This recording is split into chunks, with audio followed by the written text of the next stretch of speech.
I was muted there for a second. Hello there if you're watching this on YouTube, and also hello there if you're joining us live. I see at least one person hopping in already. Welcome to a GRE free prep hour here at Manhattan Prep. My name is Logan. I'm going to be leading this session tonight. We do these once or twice a month. So if you haven't watched any of these before, we have a huge playlist of them on YouTube that you can check out, covering pretty much every topic on the GRE, different teachers teaching for an hour. So you can really get a really good coverage of all the topics that you need to learn for the test on that playlist there. Every time I host one of these, I try to find a topic that we have not done much before. And tonight, we're going to do a topic on the verbal side of the test, finding assumption questions. So this is within the subcategory of sort of argument-based or logic-based questions. And in general, that is a topic that we've covered a few times. So this is sort of within the family of, logic-based, or sometimes called argument-based reading passages. So if you haven't seen these in general, there are some other videos about it in our free prep hour series. So I'm going to go quickly through just the sort of summary of what these particular question types are like. And then we're going to dive deep on a particular type, finding the assumption. Which is, I think, one of the toughest versions of this type of question. Okay, so let's take a look at what logic-based or argument-based passages are like. So over here on the left, we have sort of a standard GRE passage, or at least the beginning of one. And notice these things that it says right here. It kind of feels like you're reading a textbook or like maybe a news article or a science article or something like that. It's not usually super opinionated. The author's opinion is certainly relevant, but it's not necessarily all about trying to convince you something, at least not every time. The passages can vary in length quite a bit, and you have several of these passages per section. This bullet point down here is a little bit misphrased. My apologies. It should be saying that this is about like 7 to 9 questions come from this sort of passage. Probably about 3 to 4 passages per section, per verbal section, for these more standard reading types. This is what the more argument structure passages look like. They're a little bit more real world. So you can see over here, we're talking about plants on Hawaii, which is a more specific topic. Over here, we're talking about, in general, the idea of a lottery and gambling and government officials gambling.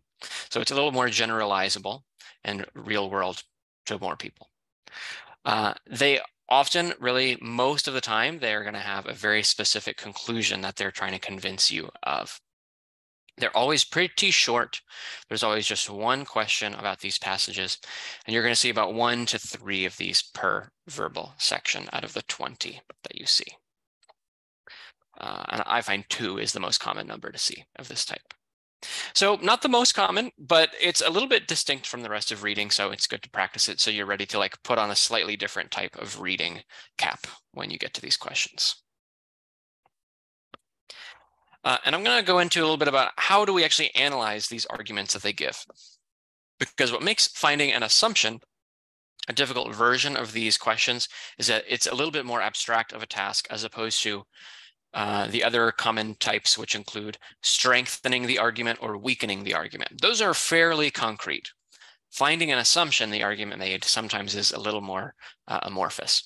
So let's talk about how we actually just analyze the argument to begin with. And I have a very exciting argument here on the screen. The new Z phone's revenues increased significantly in January. So I'm taking revenues to mean like just straight up money coming in. But then they tell me that because of that, the phone must have generated more profit as well. So I'm going to interpret profit slightly differently than revenues. This is like money being gained by the company. So coming in minus what's being spent. You can have a lot of revenue, but if you're still spending more than you're making, you're not making a profit. Okay, well, it makes sense that probably the profit increased as well if the revenue increased, but it's not necessarily automatically true. Let's look at why. We can split the argument into a couple parts, like the facts at hand and the conclusion that the author is making. The facts at hand are often called the premises or premises, and they are facts or claims that the argument is making. So they are things that the speaker, at least, is saying, hey, this is a true fact. The conclusion is an opinion or a prediction or the thing that they are trying to convince you of. It's usually something that kind of follows from the facts or claims, but it's also usually something that can still get more convincing or less convincing depending on other new facts that come in. And in between the two, there are assumptions. Assumptions are usually things that were not said in the argument, but they're relevant. They're unstated information that connect the two pieces. Unstated information that connects the premises to the conclusion. So let's think about what some assumptions might be in this case of the Z phone. And we have this sort of diagram that I like using sometimes, almost drawing an argument like a bridge that connects the facts on one side, the premises, to the conclusion on the other side. Because we always have to make like a little bit of a logical leap. So like imagine your little stick figure person here getting ready to walk across the bridge. They've got the facts. They're walking across to come to this conclusion. But things might show up that make that journey easier or harder to reach that conclusion. For example, or I would not for example yet, but an assumption is basically something that supports the ability to get from the premise to the conclusion. They're totally necessary for the argument to function. So here's kind of a short definition down here for assumptions, or not necessarily a definition, but a way you can identify an assumption is it's something that makes the argument possible. It helps connect the premise to the conclusion. What makes assumptions pretty interesting, or let me go back one second. I'm getting a little bit ahead of myself because I want to say first that a good assumption to label here in this Z phone argument is that there were not super duper increased costs. If it's true that there was not a big increase in costs to offset the increase in revenue, then our little stick figure is going to be able to, I don't know why I deleted him. That was so cruel. If it's true that the increase was not offset by increased costs, our little figure is going to be able to make the way across to the conclusion and say, yes, it's true, the profits must be up as well.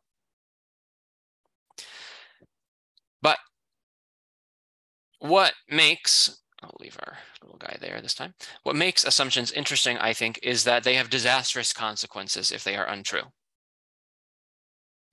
If the assumption is broken, then our little guy is going to go tumbling down into the abyss, and he's never going to be able to reach the conclusion because there's not enough support for the argument that that he's trying to make. So in this particular example, that would be like saying that the increase was offset by increased costs. The previous assumption was that the increase was not offset by increased costs.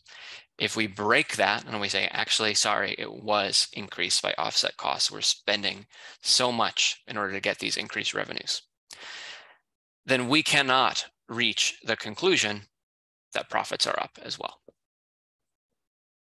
And you can use this drama of the broken assumption ruining the path to get to the conclusion to identify assumptions in this sort of question. Because if you're wondering if something is an assumption or not, just ask yourself, does it break the argument if I break this assumption? If I take this assumption and kind of negate it, does it ruin the argument? If it does, it's probably a good clue that that's an assumption.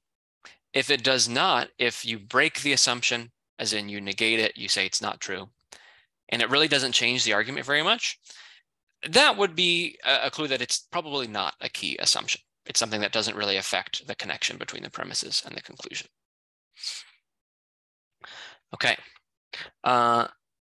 let's try this on, we're going to try it on another little passage first, and then we'll get into some actual questions. Here is another passage, a little longer. And if you are here live, I'd love for you to chat me a thought on what is an assumption that's being made here, and also what are the premises and the conclusion at hand. Yeah, and if you're watching on YouTube, take a moment, pause, see if you can come up with some assumptions that might be being made here before we reveal more.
So if you're here live, you should have the option of chatting to hosts and panelists, and that will come to me, or to everyone, and that would come to anyone in the room. And so send me thoughts on any assumptions that are being made. And I'm going to start labeling the premises and the conclusion here. First, the conclusion is the primary thing to label whenever you're analyzing one of these argument passages. And usually they kind of scream it at you with a word like therefore, or a word like because of this, a phrase like because of this. There's often going to be a key phrase that helps you identify what's the conclusion. And here the conclusion is something along the lines of the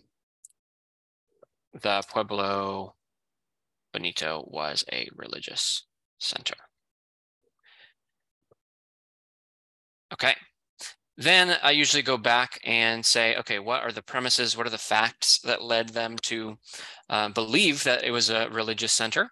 And apparently there's no evidence of luxury goods that would normally be in a palace. And probably important to note that previously people thought it was a palace. So I suppose there was some reason that people thought it was a palace in the first place. Maybe that's just because it was a well-preserved building. But now, because there's no luxury goods, we think that probably it was a religious center or community center or something like that. And I like the assumption that came into me in the chat from Kelly. Thanks for sending that. An assumption might be that luxury goods would be found at a king's residence. The idea that luxury goods would be at a king's residence makes sense. It sort of aligns with our idea of what is a luxury good, what is a king, but they didn't give us really any details about the culture that was living here at the Pueblo Bonito. They didn't give us any information about the wealth of that culture. So it's fair to say, hey, we don't know for sure that a king even would have luxury goods at the residence. I think that's a good assumption, and I think there's a couple other ones that we can make as well. I would also put in the assumption category here, we're assuming, or let me diagram this a little more like our diagram before, where that assumption is kind of labeling a key pillar that supports our ability to make this leap. And if we break that pillar, if we say, uh-oh, it's not true, and it falls over, our bridge might fall over too. Because if there's no reason to believe this culture would even put luxury goods at the king's residence, of course, we're not going to be able to reach our conclusion. Or we're going to still be left with the idea that it could have still been a palace. Kind of like a different end result because of our failing bridge, because of our failed assumption. But let's rebuild our bridge here. We're not necessarily in these questions trying to disprove the argument. We're just trying to identify some of the possible assumptions. So one that was pointed out was luxury goods would be at a king's residence. I'm just going to add a couple more. I think another assumption is that religious center is the next most likely option. You know, they didn't necessarily prove that if it's not a palace, it's a religious center. They just said, oh, because it's not a palace, it must be a religious center. And how do we know that it wasn't, something that wasn't about royalty or religion? You know, maybe it was a place where people gathered to eat, but it wasn't necessarily of religious significance. That's an assumption that they made. And then I think a third one is the luxury goods would still be there, because I could imagine maybe the luxury goods of this culture are ones that would decay over time. So they actually wouldn't be there anymore, even if they were there at the time of the establishment of this building.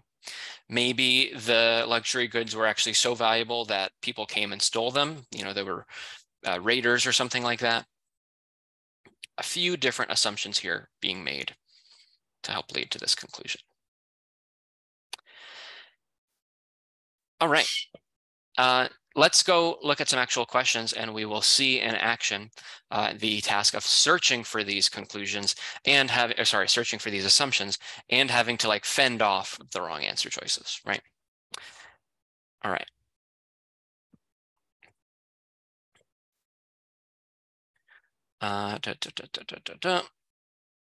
Okay, got our first question here on the board.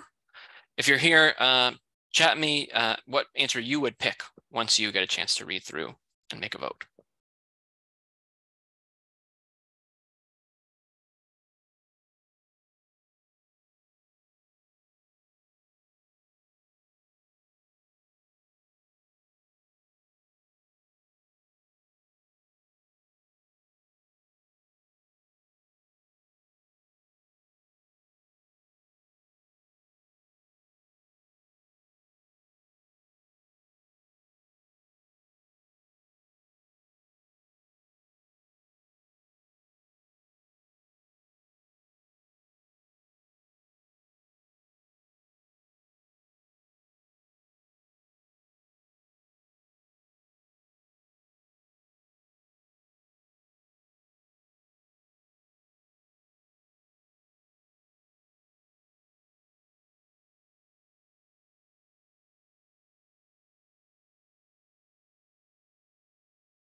And for this one and any of the rest of them later tonight, if you're here and you're not sure which one you want to pick, but you know a couple of them that you want to eliminate, you can let me know that in the chat as well, because process of elimination can be a big help here.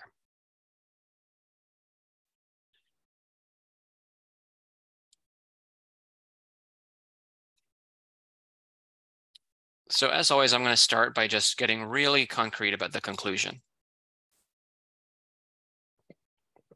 The conclusion: color of car influences driver's behavior.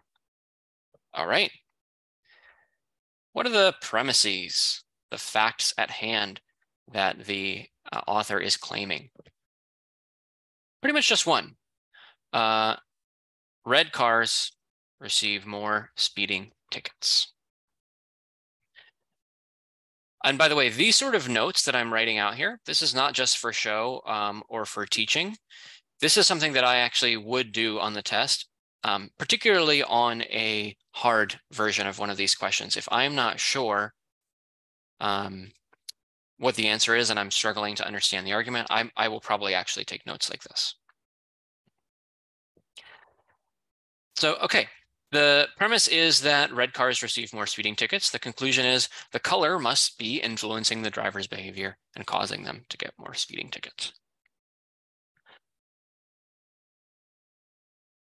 I'm going to go through process of elimination first. And again, let me know in the chat if you see any off the bat that you want to eliminate or that you want to vote for. A is a classic sort of wrong answer type in elimination questions. If it's about black cars, but it doesn't affect the connection between this red car fact and this conclusion about driver's behavior, it's probably not an assumption. So it doesn't sort of attack the connection between premise and conclusion. So for example, with A, yeah, maybe black cars receiving the second most, maybe that could be more proof that color influences driver's behavior, but it doesn't have to be that way. Like, what if neon green colors or color cars receive the second most speeding tickets? That seems like, you know, no different than if the black cars receive the second most. So I think that specifying what happens after we consider the red cars, it doesn't really attack this connection between the red cars and the idea of car color influencing driver behavior. Then I'm going to cross off C. Police officers do not drive red cars. I don't see how that's going to change whether or not car influences driver's behavior, color of car influences driver's behavior, because you know, maybe the police cars aren't red, but then the police officer drives a red car in personal life. And no matter what sort of is going on here, it doesn't change the fact that red cars apparently receive more speeding tickets. So whoever it is driving those red cars, I kind of don't care.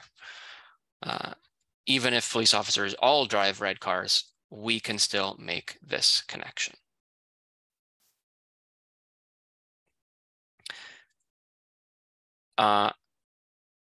E, D, and B, I think are all like a little closer to in the ballpark.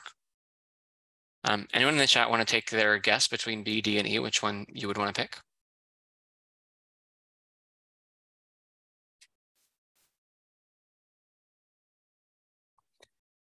Which of these is very important for the argument? Remember, our assumption is something that supports the argument. And if we break it and it falls over, the argument is going to collapse like that. Let's go up from the bottom. E is out. Whether or not they can appeal their tickets more. Again, if they can or can't appeal their tickets more, I don't think that changes whether or not the tickets were coming because of the driver's behavior. D is out as well. Whoa. Red cars do not receive any more parking tickets.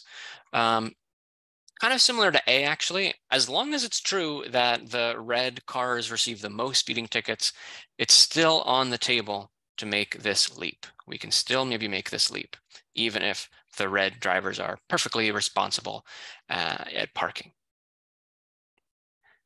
And of course, the only one that's left, B. That's a right answer. Let's look at why B is an assumption.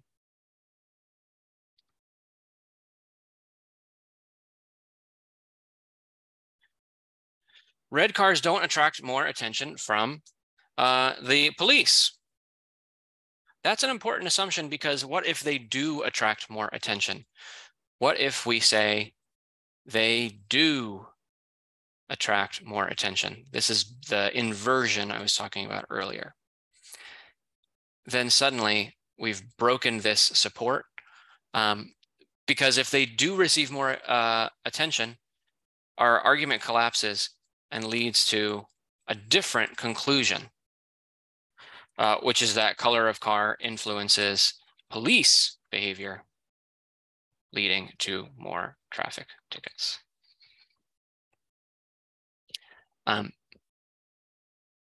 This is a sort of one archetype of correct answer in assumption questions that I want to draw your eyes to, and I'm going to call these out on our first few questions, which is some assumptions are about ignoring a possible alternate cause for the premise. Ignoring a possible alternate cause. So that applies here because the argument was looking at this fact that the red cars receive more speeding tickets, thought what causes that, and said it must be the driver's behavior. There was an alternate cause that could have made sense, which was that it was actually about the police noticing them more. And that is a sort of common type of right answer in assumption questions.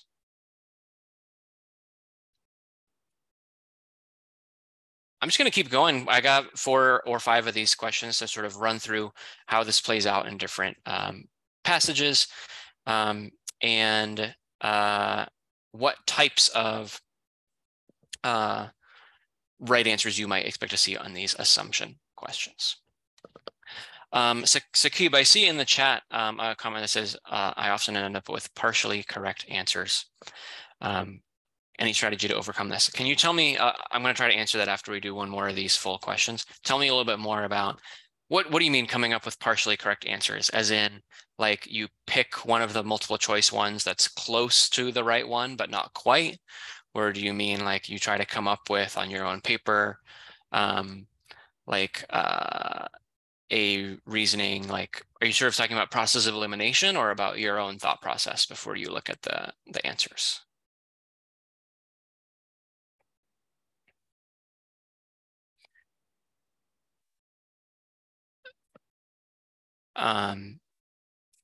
Cool. So I'd say, as Sakib said, it's more about my own thought process. I think tips for getting better at that is becoming really familiar with the way the GRE sort of wants you to read versus the way you are reading. So quick sort of side note of how I sort of try to work on getting better at verbal whenever I miss a question, which still happens for sure sometimes.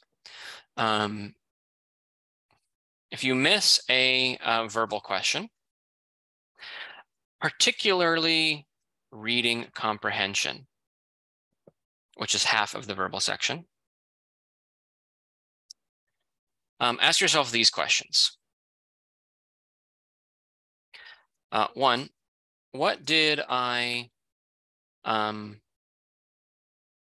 miss about the right answer?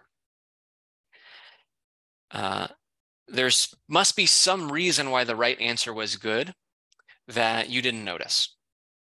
So for example, here I might say, if I didn't pick B, I could say, I missed the fact that if red cars attract more attention from police, that would lead to a different possible conclusion for the argument. And that means it was probably an assumption the argument was making because it's having a disastrous consequence for the argument if it's not untrue. And then two, what did I fall for about the wrong answer? Or actually, let me phrase it a little differently. What was wrong about the wrong answer I picked? A lot of people, I find, there's pretty strong patterns in what types of wrong answers they fall for that you might be able to identify by really asking yourself this question after each time you miss it. Try to really label, oh, that one is wrong. It doesn't answer the question correctly because ... Not always easy to come up with that, but you can do it sometimes. And sometimes if you can't, you can look at the explanation in whatever resource you're using, and that can help. But obviously it's easier said than done, but my short answer of sort of how to work on basically calibrating your thought process to what the GRE wants is that over time, asking yourself these questions will calibrate. And I use that word calibrate all the time when I'm teaching.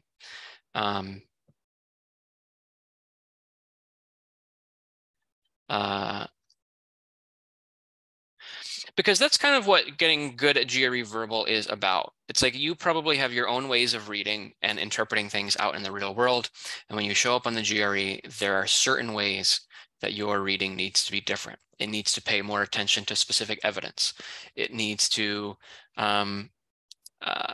be more careful about reading until the end of the answer choice. It needs to, whatever it is for you. And the best way to sort of notice what those mistakes are that you're making is I found like kind of asking yourself a version of these questions after you get one wrong. I know that that's a little different than tackling like your sort of thought process before you even read the answers.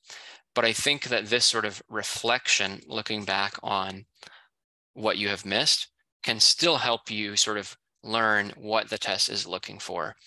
And then help you over time start to read more in that way and think more in that way. And then a more possibly tangible answer, pardon my long rambling here. A more tangible answer for this question type in particular is I do think labeling the conclusion and labeling the premises for me helps me a lot to make sure that I'm interpreting the argument correctly. So this is one of the places on verbal that I sometimes write down some notes about the conclusion and the premises. Maybe that helps, Sakib. Maybe it doesn't. If it does or doesn't, let me know if you have sort of follow-up questions on that. And hopefully that was interesting for others as well. And here's another question. So give this one a shot if y'all are here. And again, in a minute or two, send me in the chat what your answer choice would be.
So let me know if you have an answer in mind yet, or if you have any answers that you want to eliminate. Say it's definitely not that one.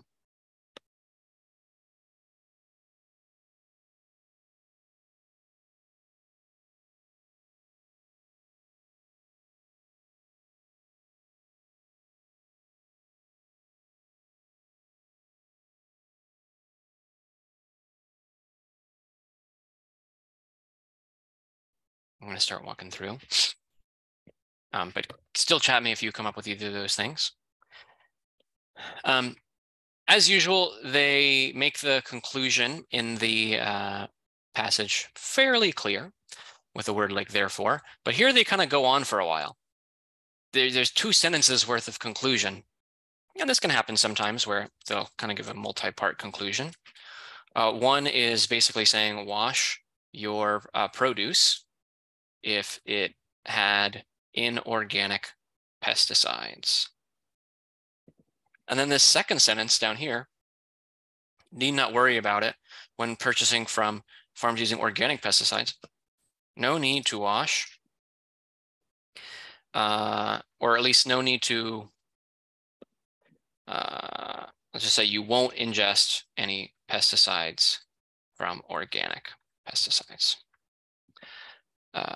There could be other reasons, I guess, why you would still want to wash it if there's dirt on it or something like that, but no risk of pesticides, eating the pesticides, they're saying. And then what are the premises, the facts at hand? Let's go back up and say, well, why did they say this over here? They cited the fact that inorganic pesticides, basically, where does it say? What does it specifically say? Stay on the surface for a few days. Organic pesticides only stay a few hours. So it's almost like we have 2 arguments here. They're explaining why we can connect the fact that inorganic pesticides stay for a few days, therefore you probably want to wash those fruits and vegetables. Organic ones only stay for a few hours. In those few hours, you probably aren't buying it, so you don't need to worry about ingesting those pesticides. Okay. Interesting one here, I think, because before I read the answers, I'm not really sure which of these conclusions or which of these premises they are going to be attacking here with the assumption. Let's check it out. A, I cross off almost before I even finish reading it because it has a cardinal sin. It's a little too extreme. In a lot of GRE verbal, we're very, very sensitive to extreme statements like all produce, because it's hard to prove that something is true for all of anything. And in this case, it's hard to say that it's essential. Remember, the assumption has to be essential for the argument. The argument has to fall apart without it. It's hard to prove that it's totally essential that every single time ever inorganic pesticides were used that's labeled. Even if it was only labeled sometimes, I think this argument would still work. And it's an example of the language being a little too extreme. Plus, I think there's the fact that this fact that they follow this extreme statement with doesn't even really relate to whether or not we're going to be ingesting the pesticides. It more relates to whether, as a consumer, I understand what I'm doing, which is a little different than these conclusions. Okay. B is an interesting one, I think. It relates to something I said out loud while discussing the passage. Is it a necessary assumption that produce from farms using organic pesticides reach the consumer within hours after being picked or harvested? Any thoughts in the chat? Do we like B or not like B?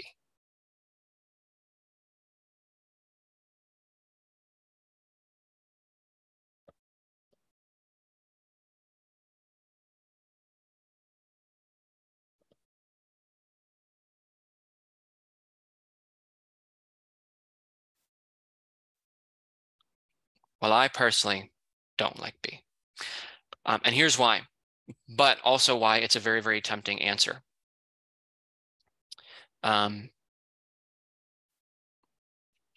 This is damaging to the argument if it is true. Why? Well, they said that the organic pesticides last a few hours. And if those pesticides get to me, the consumer, within a few hours, then I might still be eating them. And that would be bad for this argument, saying that I won't be eating them. An assumption is damaging to the argument if it is untrue. So this is actually kind of the opposite.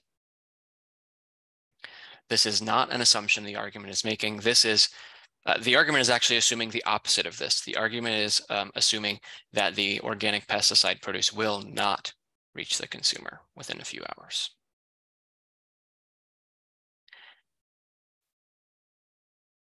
C is out. Similar issue as A, and also even if the same farm uses both types, that seems fine for reaching these conclusions. D is where we find our answer. Why is D correct? The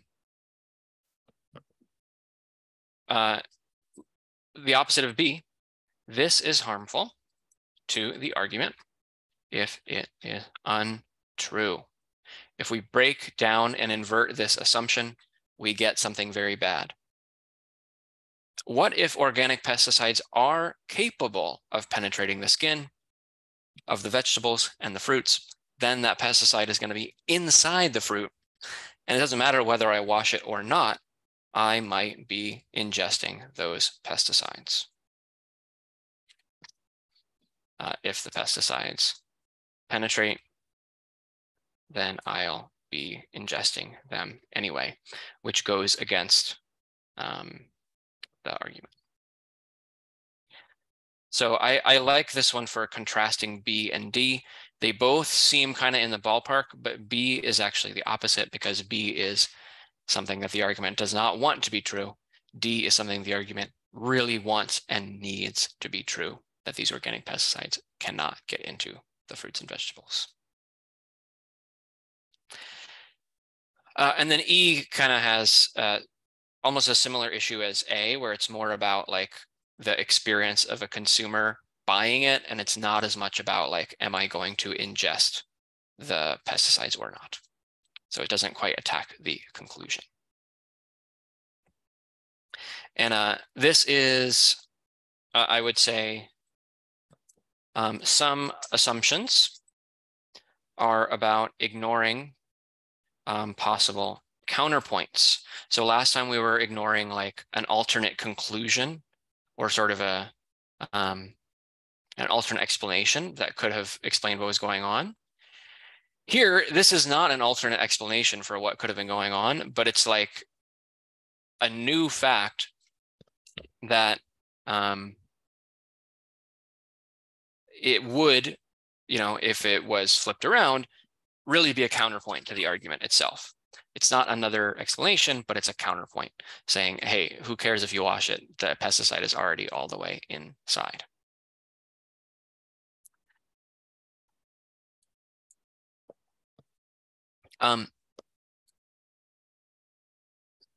Really good question in the chat again, Skip, about sometimes when I think it's the best choice, the answer is totally the opposite of it.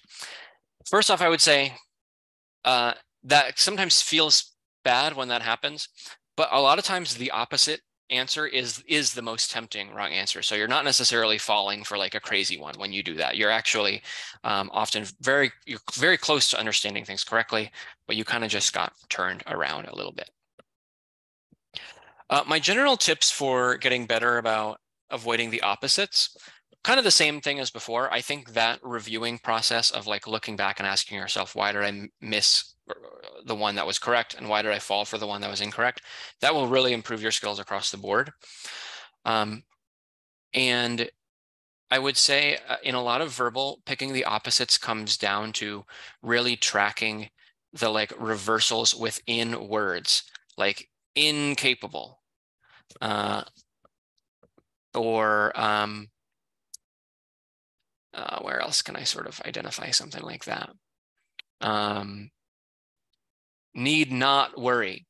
These places where the GRE is kind of like reversing course, pivoting, we call it a lot of times, in the middle of their writing.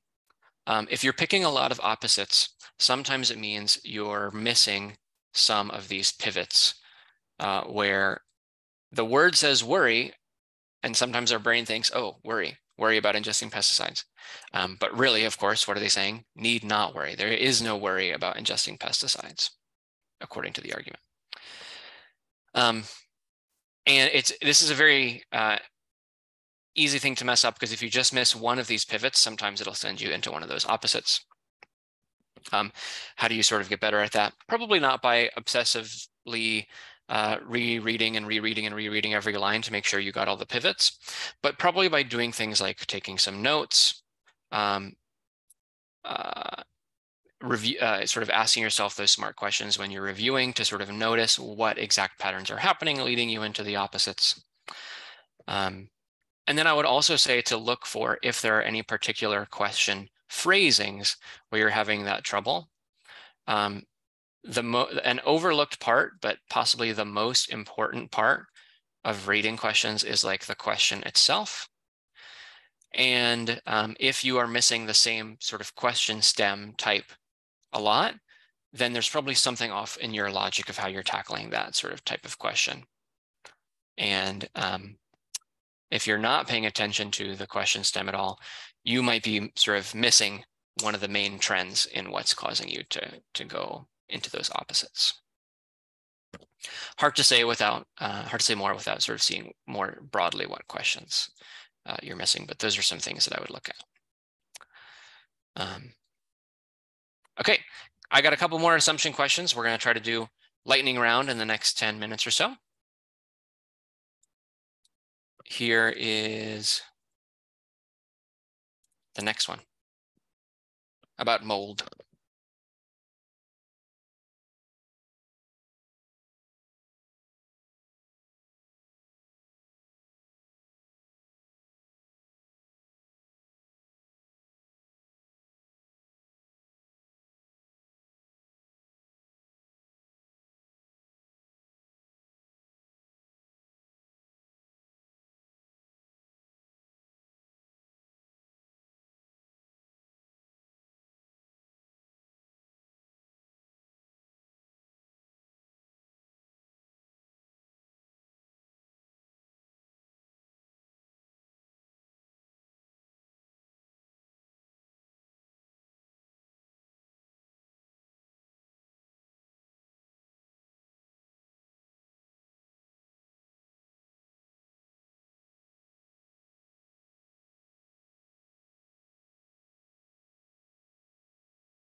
Okay. Let's talk about this one. We can find the conclusion. They don't have a big word like therefore here, but if you see a should, someone should, one should, that's a lot of times the conclusion as well. Keep internal plumbing in good condition, because leaking will cause mold. That's the conclusion. And I want to really analyze each answer choice here in the frame of one question. Remember, an assumption is something that is essential for the argument. So ask each answer choice, is this essential for the argument? I think that can sometimes be a nice little mantra for tackling these assumption questions. And let's find the sort of the premises as well. The facts at hand, we always want to understand why did they reach that conclusion. And it appears that mold occurs in damp areas. Almost always, it says. Okay, makes sense to interpret that damp areas or leaking can cause mold. So let's see which of these is an assumption that might be secretly holding up this fact. Mold itself does not create moisture. Is this essential? I'm gonna say maybe. I'm never sure till I read all of the answers, but maybe. If the mold causes the moisture, maybe the specialists have it backwards. Like maybe the places are moist because of the mold, not we have the mold because of the moisture. Okay. Most homeowners know enough about plumbing to determine whether theirs is in good condition. Is that essential? I think no. And I'm going to say no because the argument doesn't depend on whether they do it themselves, right? Whether they're hiring someone or doing it themselves, I don't really care as it applies to this argument. Mold cannot grow in dry areas. I'm going to give this one a maybe as well. My thinking here is that we're clearly tying together the damp areas and the dry areas. This might damage the association between mold and moist areas. Let's look at D. No varieties of mold are harmless. I'm crossing that out. The no varieties gets me here. I think first off, we're about connecting mold to moisture in this problem, and I don't really care how harmless the mold is, and I don't mind if there are some varieties that are harmless. Seems kind of fine. Mold spores cannot be filtered from the air. Is it important for the argument that the mold can be filtered for the air or not? Not really. Kind of like B, the argument doesn't depend on whether, or basically on how we filter out the mold. It's just about figuring out why is this mold here? So we're down to A and C. And ask yourself this question, and remember, if it's bad for the argument, if it's true, that's not an assumption. If it's bad for the argument, if it's untrue, that's an assumption because that means that it's essential for the argument. Take a minute and think about A versus C.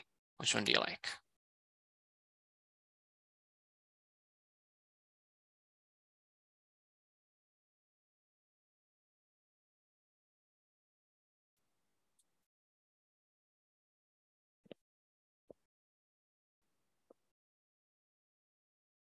The drum roll is that our answer to this one is A. Why? At first glance, for a lot of folks, including me, C seems a little bit better because it seems like the argument is saying, yeah, mold comes from these wet areas. So if we say mold cannot grow in dry areas, that maybe helps with the association. Probably should have said help. The association between mold and moist areas. That was an example of me picking an opposite as well. The fact that mold cannot grow in dry areas, it does help tie together mold and wet areas even more strongly.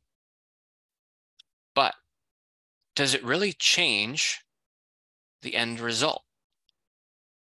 If mold never grows in dry areas, then I want to prioritize keeping my areas dry because I want to make sure that, what am I saying?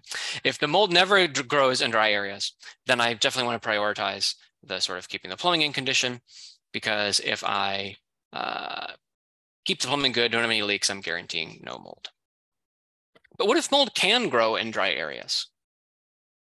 Sometimes.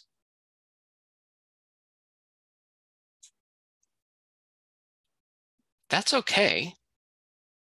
Like if mold almost always comes in places that are very wet, but every once in a while it comes in places that are dry, I probably still want to keep it drier to like improve my odds. So this, I would say, would be relevant to the argument, but it's not totally essential. If mold can still grow in dry areas, sometimes that's okay. It can still be true that we want to keep our areas dry to improve our odds. So what's the strength of A? And this is the note that we'll end on for tonight. A is kind of a third thing that I've commonly noticed are the correct answer in assumption questions. One is something that's related to ignoring a possible alternate cause. So remember that was saying, well, hey, actually the tickets were caused by the police activity, not by the driver's activity. Two is ignoring a possible counterpoint. That was the one where it said, well, hey, we forgot the fact that the pesticide actually seeps in. So that kind of counteracts the fact that it's not on the surface anymore because it's still inside. So that was forgetting a counterpoint. And then three is reversing the cause and effect.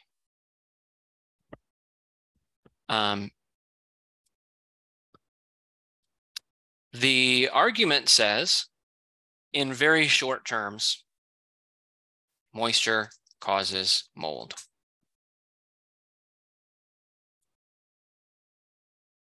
That's what this argument concludes. But what if we break the assumption and we say, actually, mold causes moisture. Mold causes moisture. Then now our argument's going to go in a totally different direction. It's no longer true that we can take that and say, oh, if we stop leaking, we will stop mold. And it's now true. Mold will cause moisture, whether we kept the plumbing in good condition or not. If the mold is causing the moisture, then the specialists have it backwards. And basically we've reversed the cause and effect, and it kind of totally reverses the final conclusion. It's not the moisture causing the mold, it's the mold causing the moisture. So keeping our plumbing in good condition may not be the solution. So that was a few assumption questions. As a sort of reminder for y'all here in the room and anyone watching, these are a subcategory of argument-based reading. I think argument-based reading, many folks find, is one of the harder reading types on the test. And I chose this topic because I think assumption questions are probably the most difficult subcategory for many students among the argument-based reading questions. So if these are really throwing you for a loop, and you want to make this category, hey, this might be one that I know is unfriendly for me, and I'm going to do them at the very end so they don't waste too much of my time. That could be a good call. But we've seen these 3 common right answers in assumption questions. We've seen how assumptions support the argument, but then if we break that support, so basically the support itself crumbles, then the argument leads to a new place. I hope this helped. Let me know in the chat if there's any sort of last questions on the night's topic. Thanks so much for being here, y'all. And yeah, we do a couple of these every month. This one will be posted on YouTube within the next few weeks, typically. If you go there, you'll basically be able to search through all the ones we've done over the last several years to see pretty much every GRE topic is covered there at some point. All right, thanks, y'all. Have a good one and good luck in the study process.